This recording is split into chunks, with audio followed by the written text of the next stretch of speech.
There was once an old man who lived on a beach, alone, in a wooden shack that he'd built with his own hands out of driftwood that had washed up on the tide. It wasn't much of a place, just room enough for himself and with a crooked metal chimney and no door. Just this large window that you climbed in and out of. Well, only that you never did. Because the old man had no friends, and he wanted none. For him, the ocean itself was company enough. Every day he would walk up and down the shoreline, seeing what gifts the tides had brought him.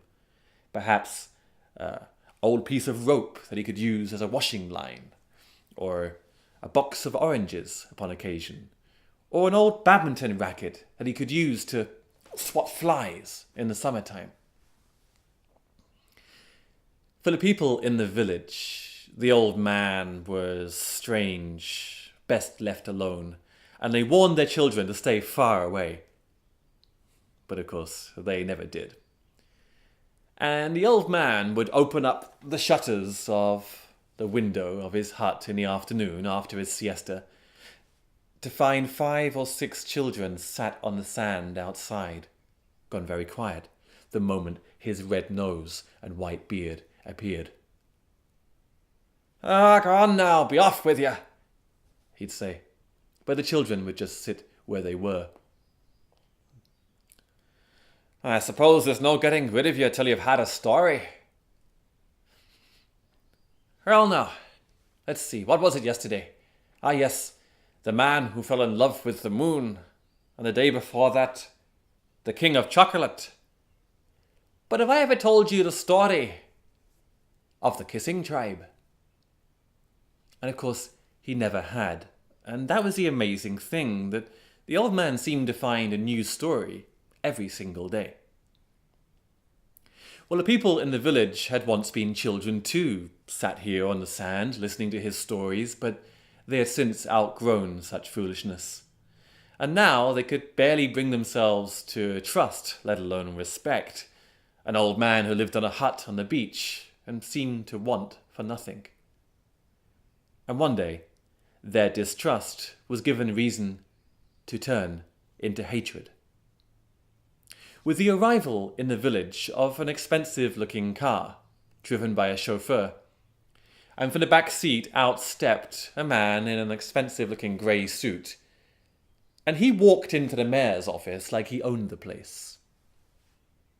Shortly afterwards, word was passed around the village for everyone to go and gather in the church. Everyone sat there on the wooden pews, whispering, wondering what could possibly be so important for them all to be called there. And the mayor stood up in the pulpit where the preacher would normally be. "Today will be the day that will change our lives forever. Mr. Farrell here," gesturing to the man in the grey suit, "represents a very powerful and rich oil company. They want to buy our entire village, from the fields where our cows graze to the houses we live in to the beach down below." And when he told them just how much money each person would get, people broke into spontaneous applause. They even started dancing in the aisles. "But you suppose the old man will sell?"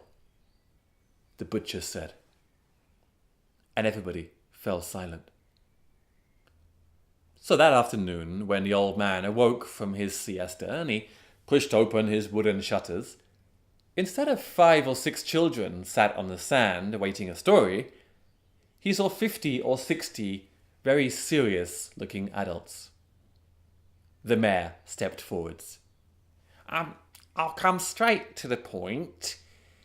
How much would you sell your hut, shack thing for?" "Oh, this old place? It's just a bunch of driftwood and rusty old nails. Can't be worth more than a couple of $100.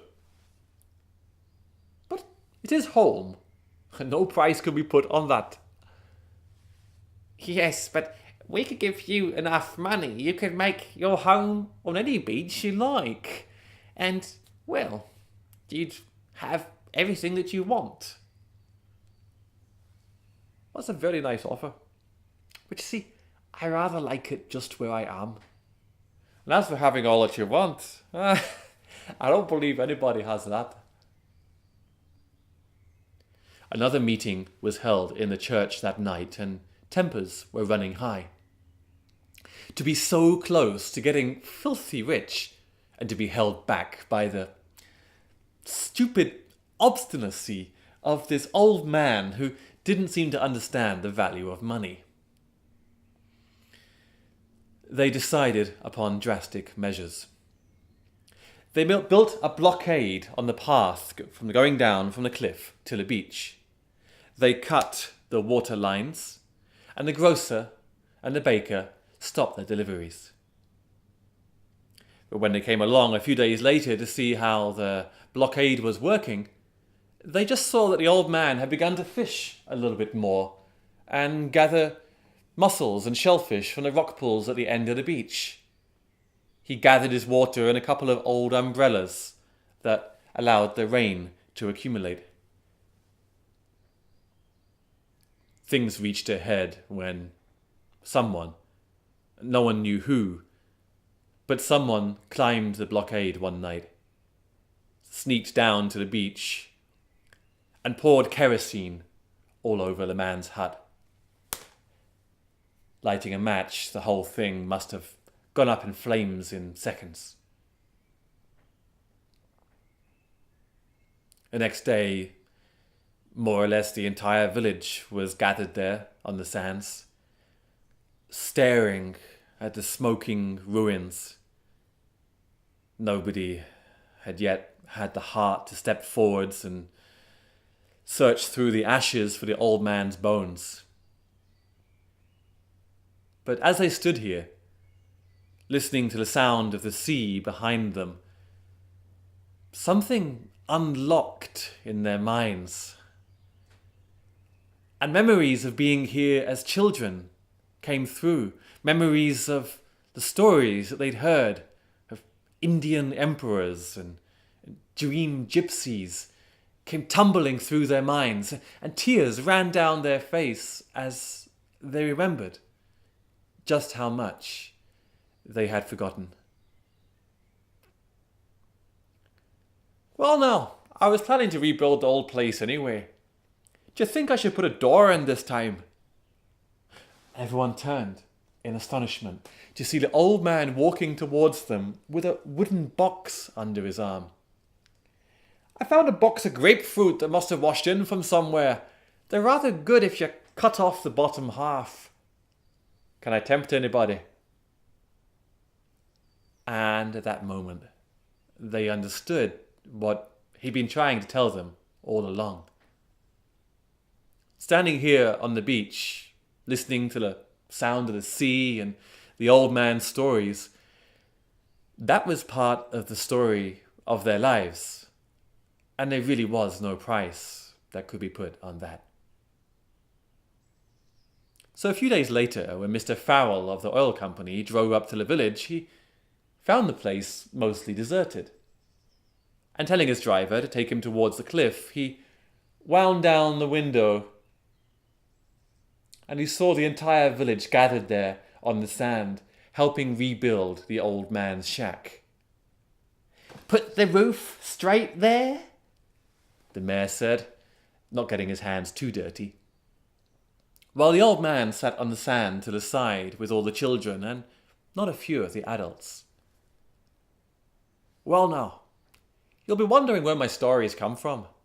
After all, I won't be around to tell them forever.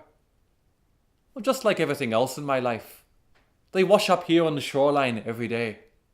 The sea is the greatest storyteller of them all.